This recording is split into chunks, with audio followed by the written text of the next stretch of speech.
Rouen-Les-Essarts, a place where brave men in overalls hurtle through the French countryside at terrifying speeds, while locals sip wine in nearby villages, wondering what all the noise is about. Nestled in the lush, forested hills of Normandy, just south of the city of Rouen, lies one of the most thrilling and visually captivating circuits in the history of Grand Prix racing. This isn't your average racetrack. Oh no. Rouen-Les-Essarts is basically a scenic postcard that someone decided to drive through at 250 kilometers an hour. The track for the 1957 French Grand Prix measures 6.5 kilometers, approximately 4 miles. The circuit offers a mix of high-speed straights and technical, challenging corners, all set against a backdrop of dense woods and picturesque French scenery. This is no flat, monotonous ribbon of tarmac.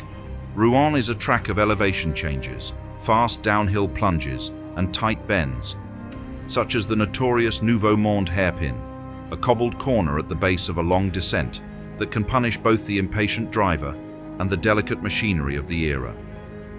For 1957, the circuit stands as a true test of driver skill, car balance, and bravery.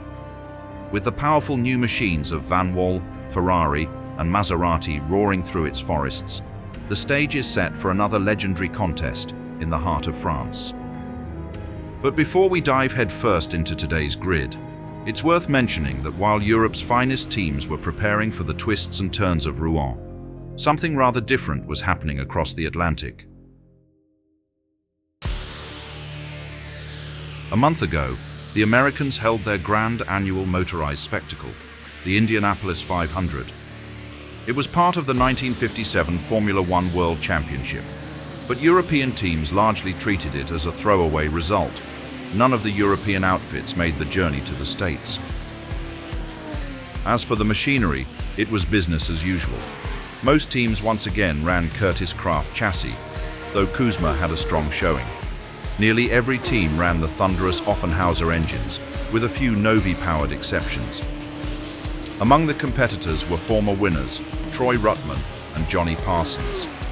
The only European driver to appear? None other than former world champion Giuseppe Farina, a lone envoy among the American muscle. Interestingly, a shift in team tactics was also on display. In past years, it was common for each team to field just one car, 2 if they were feeling ambitious. But in 1957, 5 teams entered at least 2 cars, and one team, Chapman S. Root, managed to qualify 3. Qualifying for the 1957 Indianapolis 500 spanned 4 days, beginning on May 18th. Giuseppe Farina, the lone European entry, struggled to get his car up to speed during early practice and handed it over to his teammate, Keith Andrews. Tragically, Andrews lost control in turn 4 and crashed heavily into the pit wall, which shattered on impact. His car spun across the front straight, struck another wall, and came to rest with devastating force. Andrews was killed instantly.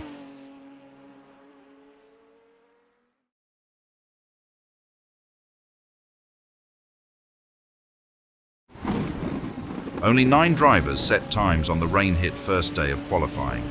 Those laps would determine the front of the grid. Pat O'Connor took pole position, his only one in Formula One, ahead of Sachs, Ruttman, and Agabashian. Reigning Indy 500 winner Pat Flaherty was absent due to injury. By the final day of time trials on May 26th, 33 drivers had qualified from a field of 43. This year, the starting procedure was modified. Instead of a single formation lap, drivers now had 2. One to line up correctly, and a second to bring their machines up to speed for the rolling start. The result? Confusion. The system was tried once more in 1958, and then quietly shelved. Pat O'Connor led from pole, but Troy Ruttman soon took over before retiring with engine trouble on lap 12. Paul Russo and Sam Hanks then battled at the front, with Johnny Thompson briefly leading before falling back after a stop.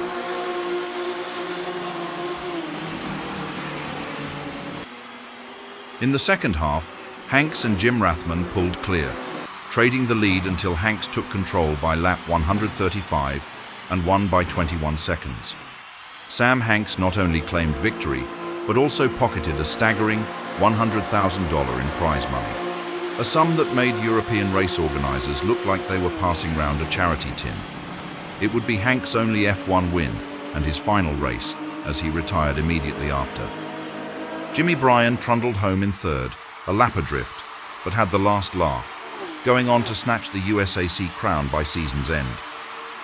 But while Hanks was cashing a check large enough to fund an entire Grand Prix team, twice, the rest of the Formula One world had already packed their bags in Europe.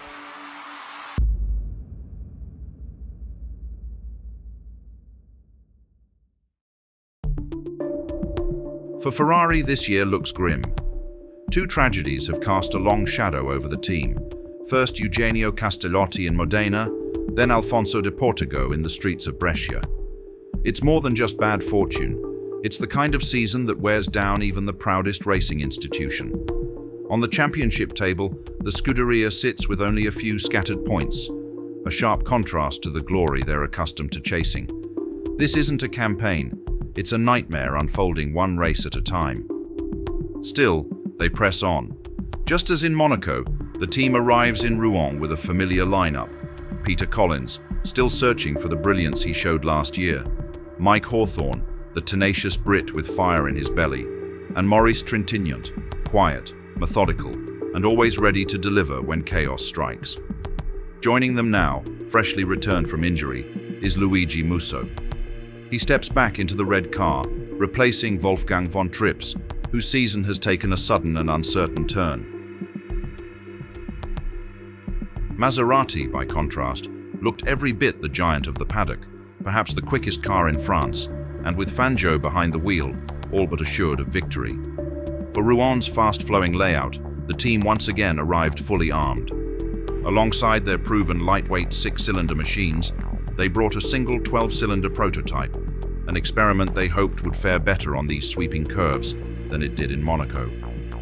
This time, Maserati fielded only its core quartet. Manuel Fangio led the charge, flanked by Carlos Menditagai, Harry Schell, and the returning Jean Bera, back in action after sitting out the last round. Together, they formed a fearsome lineup. In the weeks leading up to the Grand Prix, Vanwall found itself in a desperate situation. Just 2 weeks before the race, Tony Brooks, still recovering from injuries sustained in the 24 hours of Le Mans, was ruled out. Then, disaster struck again. Sterling Moss, while vacationing in France, had a water skiing mishap that left him with a serious nose injury. After Monaco's breakthrough podium, this turn of events was a devastating blow for team owner Tony van der Velde. Desperately searching for a replacement, van der Velde feared the worst. However, luck was on his side when Roy Salvadori, a driver from BRM, jumped at the opportunity to join Vanwall. With Salvadori now in the cockpit, the team managed to keep their competitive edge intact, though it was a far cry from the ideal scenario. In the second seat for Vanwall, Tony van der Velde turned to Stuart Lewis-Evans, a former Connaught driver who had impressed in his debut at Monaco. Despite his relatively short time in Formula One, Lewis-Evans showed enough promise to earn a place alongside Roy Salvadori, giving the team a new hope after the setback of losing their star drivers. Cooper's paddock door saw a similar change. Les Leston, who'd helped christen their new rear-engine design in Monaco, stepped aside, making room for a fresh face. Into that second cockpit climbs Mike McDowell, a promising English talent fresh from strong results in Formula 2. Though still green at Grand Prix level, McDowell's precise car control and rapid adaptation impressed team principal Owen Maddock during pre-race tests. Paired now with Jack Brabham, McDowell brings both enthusiasm and a hunger to prove that Cooper's revolutionary layout isn't a one-man show.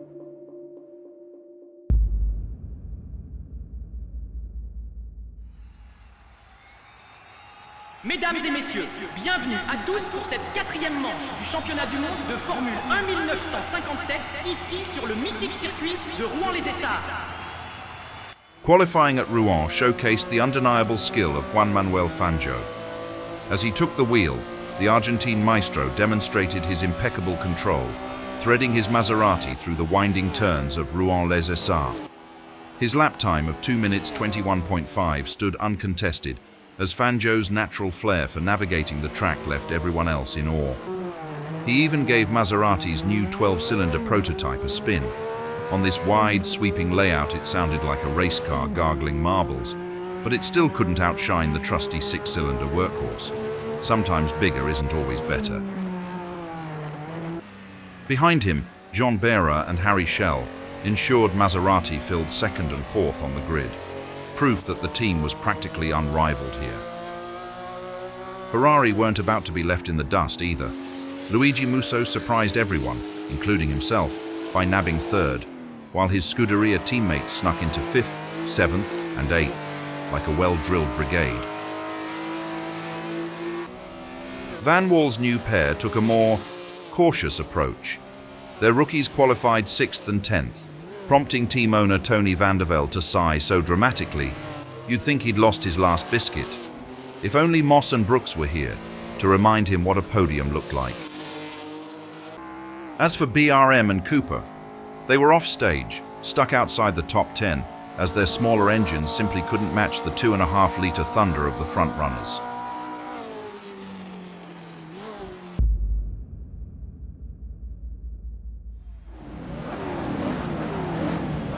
Aujourd'hui, une journée magnifique nous attend, avec une météo parfaite pour cette course qui s'annonce palpitante.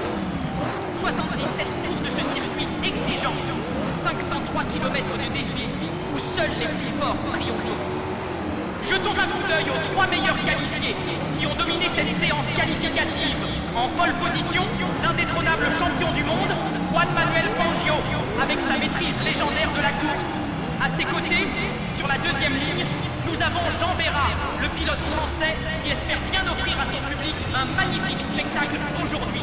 Et juste derrière lui, sur la troisième ligne, Luigi Musso, le pilote italien de Ferrari qui ne manquera pas d'ajouter sa touche d'agressivité à cette bataille.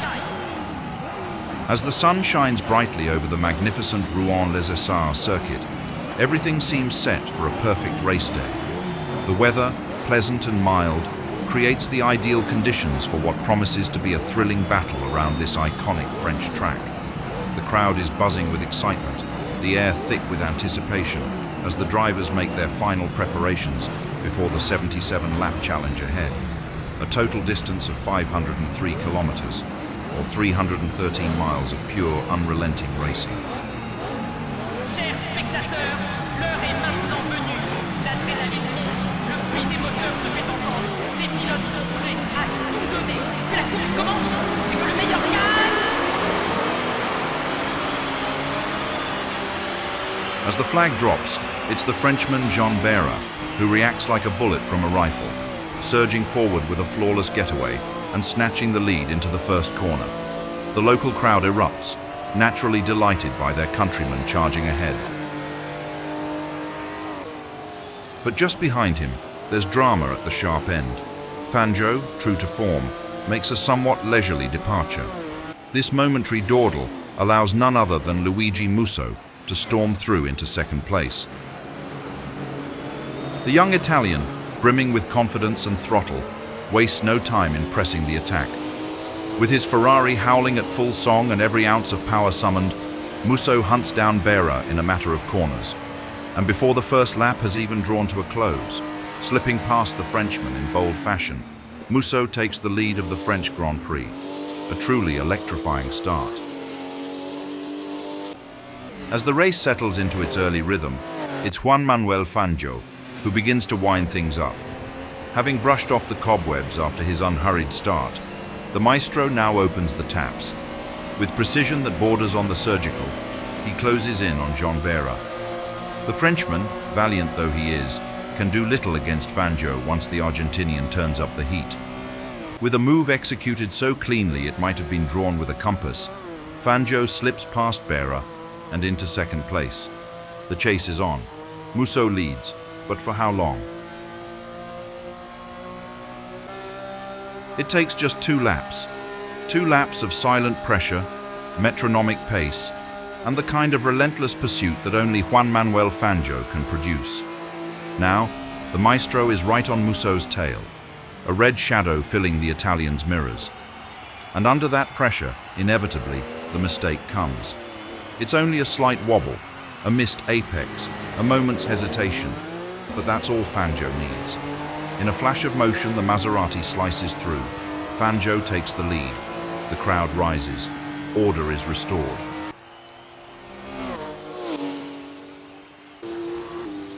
After a sparkling getaway, it all begins to unravel for Juan. The pace just isn't there, and the field begins to close in like hounds on a wounded fox.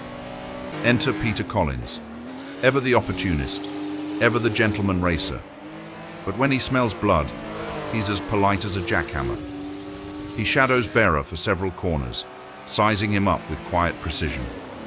Then, at just the right moment, Collins darts through, snatching third place with the confidence of a man who's done it all before. The British are on the march once again. But just as the crowd settles from Collins' daring maneuver, there's drama elsewhere on the circuit. Young Jack Brabham, the quiet Australian making waves in that rear-engined Cooper, is suddenly in trouble. A broken suspension. There'll be no fairy tale in France today for Brabham, as he's forced to pull off and retire. A tough break for the lad, but no doubt he'll be back. On the 6th Tour of Rouen, Carlos Menditegui puts the power down and slips past Herbert Mackay Fraser with effortless Argentinian flair. That move puts him up into 6th position, a quiet but determined climb through the order. It's tidy work from Menditegui, who seems to be enjoying the French countryside. Mike Hawthorne finally shows his hand on lap 7. He dives past Stuart Lewis-Evans to take 8th place. It's classic Hawthorne. Quiet one moment, and then all elbows and tenacity the next. The crowd certainly takes notice. And so, we suspect, does Lewis-Evans. 3 laps on, and Hawthorne is still on the hunt. With that trademark grit and a machine finally coming into its stride, he reels in Mackay Fraser. The American tries to hold firm, but it's to no avail. Hawthorne lines him up, pounces, and cleanly sweeps past. Another one bites the dust, and Hawthorne climbs to 7th.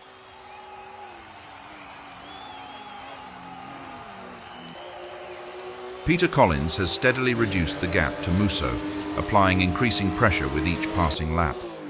By lap 15, his efforts are rewarded. A clean move places the Englishman into 2nd position.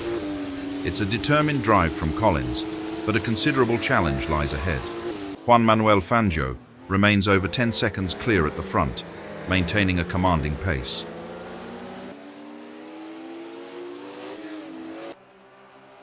On lap 17, Carlos Menditegui closes in on teammate Harry Schell. The two Maseratis briefly contest the position, but it's the Argentine who prevails, slipping past and securing 5th place. A composed move, and one that brings Menditegui into the points. A quietly impressive run so far. But Menditegui's move is anything but the end of it. Harry Schell, ever the combative racer, isn't one to let a position slip away without a proper scrap. What follows is a tense 3-lap skirmish between the two Maserati men. Schell attacking at every opportunity, Menditegui defending with grit and nerve. The crowd at Rouen is treated to a fierce and cleanly fought battle, but ultimately, it's the Argentine who holds firm. By lap 20, the dust settles with Menditegui still in 5th, and Schell forced to regroup behind.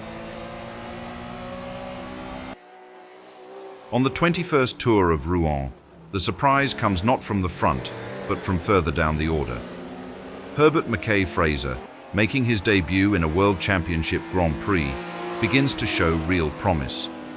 Earlier passed by the experienced Mike Hawthorne, the young American refuses to stay in the shadows. Despite Hawthorne's best efforts to maintain the gap, Mackay Fraser clings on and, with growing confidence, makes his move. With a smooth and daring pass, he reclaims the position, announcing himself on the grand stage in fine style.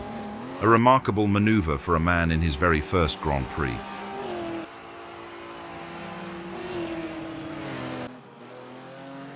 By the 24th lap, misfortune catches up with Maurice Trintignant. The Frenchman had been wrestling with engine troubles since the start, a persistent misfire robbing his Ferrari of pace and patience alike. And now, finally, the machine gives up the ghost. With a sputter and a sigh, the engine breathes its last. Trintignant coasts to a halt, and the French hopes take a hit on home soil.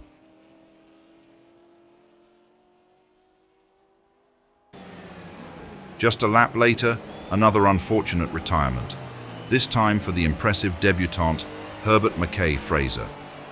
The young American had been putting on quite the show in his very first Formula One outing, trading blows with seasoned names and refusing to be overshadowed. But racing can be a cruel tutor. A transmission issue strikes. His promising drive comes to an untimely end, and sadly, this would remain his one and only Grand Prix appearance. A brief flash of brilliance, lost to mechanical misfortune. Meanwhile, at the head of the field, the picture remains unchanged. Juan Manuel Fangio is in full flight. The Argentine master is flat out, lapping with icy precision and dictating the pace with effortless control. No signs of stress, no hint of falter, just the maestro at work, as if the Maserati were merely an extension of his will. But while the front remains calm under Fangio's reign, the back of the pack witnesses a proper shuffle of the deck. Carlos Mendieta, perhaps pushing a touch too hard, runs wide and flies off the circuit in a cloud of dust. Fortunately, both driver and car escape serious damage, and the Argentine rejoins, though now relegated to the penultimate spot, with a long road ahead. Meanwhile, Stuart Lewis Evans is on a mission. With steely focus, he launches a bold attack, first sweeping past Harry Schell, and then, in a sensational lap, dives past Mike Hawthorne as well, making up 2 places in one mighty charge.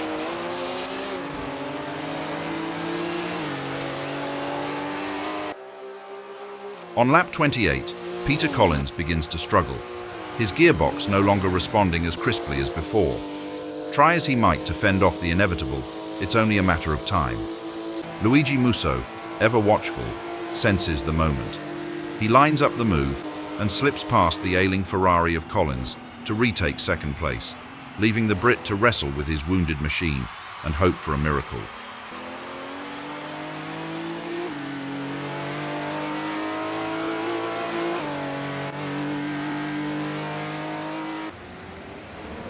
By lap 30, Harry Schell's Maserati begins to lose its voice. One of the cylinders calls it a day. The misfiring engine robs him of power, and Carlos Mendieta, despite his earlier off, is quick to take advantage. The Argentine storms past the limping American and regains a spot in the midfield. Lap 31, and Stuart Lewis Evans brings the van wall into the pits, reporting that the steering has become alarmingly stiff. For safety's sake, the second van wall is withdrawn from the race. Disappointing, but a wise decision given the treacherous nature of Rouen-Les-Essarts' fast curves. Carlos Mendieta, having fought so valiantly earlier, is forced to bow out as well. His Maserati finally gives up the ghost in a spectacular puff of mechanical surrender. The engine quite literally explodes, sending the Argentine to the sidelines and leaving just 7 cars still circulating at Rouen. A brutal attrition rate today. This race is turning into a test of survival. On lap 32, a bit of strategy at Cooper. Mike McDowell pulls into the pits and steps out of the car, handing the tiny machine over to Jack Brabham. The Australian, who earlier retired with a broken suspension on his own car, now has a second chance to stretch his legs in the race, albeit from far down the order. The Cooper team making full use of the shared drive rules still allowed in Grand Prix racing. Perhaps not a points finish, but every lap is experience gained. As the race enters its later stages, Mike Hawthorne continues his steady climb. By lap 44, he's reeled in John Behra completely. The Frenchman, once a front-runner, offers little resistance as Hawthorne breezes past and into 4th place. It's a composed, clinical move from the Englishman, proof that a quiet start doesn't mean a quiet finish. Running second, Luigi Musso digs deep and begins wringing every ounce of power from his Ferrari. He clocks the fastest lap of the race, a scorching 2 minutes 22.4 seconds.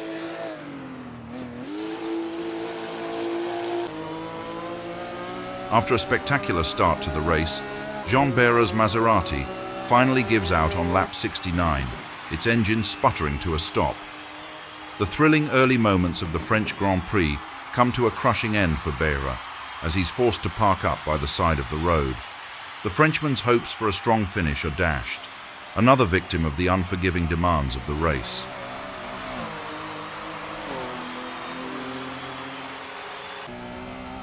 As the race winds down, Fangio, ever the master, doesn't make a single pit stop, driving with effortless control to bring home his third consecutive victory.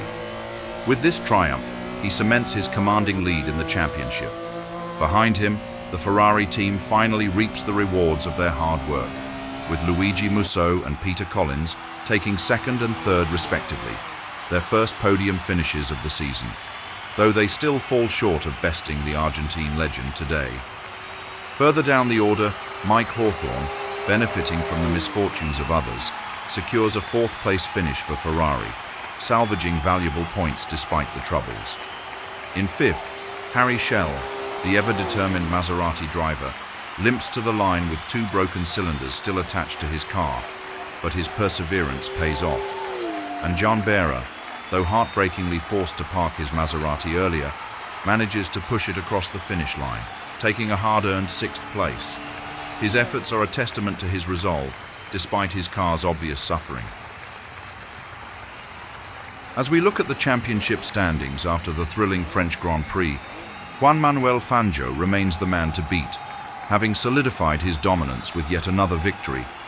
The Argentine ace now holds a commanding 25 points, a healthy lead over the rest of the field. In second place, we have the United States' own Sam Hanks, who earned a solid 8 points from his victory at the Indianapolis 500, which, despite being outside of the traditional Formula One rounds, still places him firmly in the mix.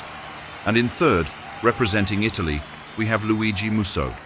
His strong second-place finish in France brings him to 7 points, a respectable tally that keeps him in contention, but still a good distance from Fangio's towering lead. As the season progresses, it's clear that the battle for the championship is still wide open. But for now, Fangio holds the upper hand, with his closest rivals still chasing hard on his heels. Next up, we're off to Britain, the land of rain, tea, and wildly patriotic racing fans, for the 1957 British Grand Prix at the legendary Aintree circuit. Fangio may lead the championship, but on British soil, the battle takes on a whole new meaning. So hit that subscribe button to stay tuned and help this little racing channel zoom past the algorithm like a Maserati on fresh tires. The 1957 British Grand Prix is just around the corner. See you there.